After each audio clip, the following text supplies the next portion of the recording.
আমি তো আর পীর নই যে আপনাকে ফুঁক দিয়ে জান্নাতে পাঠিয়ে দেব। এমন কোন পথ তো আমাদের কাছে নেই। আমলের ভিত্তিতে, তাকওয়ার ভিত্তিতে, পরহেজগারিতার ভিত্তিতেই জান্নাতের আশা করতে হবে। যদি তাই হয় তাহলে জীবনের সবচেয়ে জরুরি ব্যতিক্রম কাজ হচ্ছে 5 ওয়াক্ত সালাত। আল্লাহে আল্লাহর কসম, আল্লাহে আল্লাহর কসম, আল্লাহে আল্লাহর কসম, মানুষের জীবনে সালাতের চেয়ে আর কোন জরুরি কাজ আছে তা কোরআন হাদিস প্রমাণ করে না। আপনার সাথে আমি আপনাকে নিয়ে কয়েকটা উপদেশমূলক পরামর্শ করি।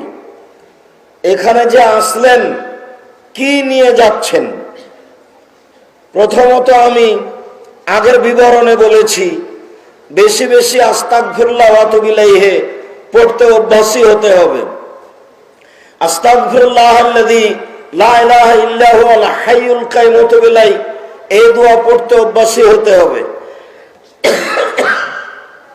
রব্বিগফিরলি ওয়া তুব আলাইয়া ইন্নাকা আনতাত তাওয়াবুল গাফুর, এই দোয়া পড়তে অভ্যাসী হতে হবে। আর নিজের জীবনে, মানুষের জীবনে যেটা সবচেয়ে জরুরি কাজ, মানুষ হিসাবে পৃথিবীতে তার চেয়ে কোনো জরুরি কাজ নেই। মানুষের জীবনে সবচেয়ে যেটা ভিন্ন ধরনের ব্যতিক্রম জরুরি কাজ সেটা হলো 5 ওয়াক্ত সালাত, নামাজ। আপনার জীবনে যেন এই সালাতের চেয়ে, নামাজের চেয়ে আর কোনো কাজ পৃথিবীতে জরুরি না থাকে। কেননা সব ইবাদত এরই উপরে নির্ভর করে। আর মানুষের জীবনে যেটা দ্বিতীয় জরুরি কাজ সেটা হলো হালাল রুজি। যে কয়েকদিন বেঁচে থাকবেন হালাল রুজি উপার্জনের চেষ্টা করবেন। সালাত ও নামাজও হালাল রুজির উপরে নির্ভর করে। আপনাকে আমি উপদেশ হিসাবে তৃতীয় যেটা অনুরোধ জানিয়েছি সেটা হচ্ছে 24 ঘন্টায় প্রত্যেক দিন কোরআন মাজিদ পড়তে অভ্যাসী হবেন, অন্তত সূরা ইখলাস।